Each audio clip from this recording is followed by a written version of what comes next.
হরি ওম জয়গুরু। পবিত্র ধৃতং প্রেমনা গ্রন্থের অষ্টাদশ খণ্ড হইতে পাঠ। আমাদের প্রাণের ঠাকুর শ্রী শ্রী স্বামী স্বরূপানন্দ পরমহংসদেবের অমৃতসম উপদেশ বাণী। অরণ্য ষষ্ঠী, তিনসুকিয়া, পয়লা আষাঢ় 1371 সন। কল্যাণিয়াসু স্নেহের মা, প্রাণ ভরা স্নেহ ও আশিস নিও। আজ অরণ্য ষষ্ঠীর দিন।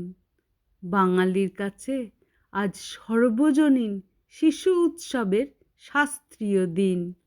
মায়েরা পুত্র কন্যাদের প্রত্যেককে আজ ধান্য দুর্বাগুচ্ছ লইয়া ভিজা পাখার বাতাস দিয়া আশীর্বাদ করিতেছেন। 60 আপদ বিপদ দূর হোক, মানুষের মতো মানুষ হও। আমার মা আমাকে এভাবে আশীর্বাদ করিতেন। আজ এখানেও অনেক মায়েরা ভিজা পাখার বাতাস দিয়া আমার সর্বাঙ্গ শীতল করিতেছেন। দুর্বাগুচ্ছে পরিকীর্ণ পুষ্পস্তবকে আমাকে আপ্যায়িত করিতেছেন।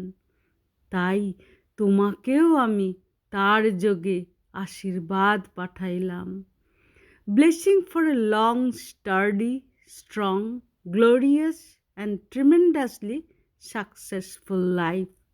অর্থাৎ আশীর্বাদ করি অভাবনীয় সফলতায় পূর্ণ গৌরবান্বিত শৌর্যশালী দুর্ধর্ষ সুদীর্ঘ জীবন তোমার লাভ হোক। আশীর্বাদ আরও কয়েক স্থানে পাঠাইয়াছি। যে সাধন করিবে সে সিদ্ধ হইবে, তাহার জীবনে আশীর্বাদ ফলিয়া উঠিবে, সার্থক হইবে। প্রাণ ঢালা আশীর্বাদ পাওয়া খুব বড় কথা, কিন্তু সেই আশীর্বাদকে সত্য করিবার জন্য তপস্যায় ব্রতী হওয়া তার চেয়ে আরও বড় কথা। আশীর্বাদক স্বরূপানন্দ। হরি ওম জয় গুরু।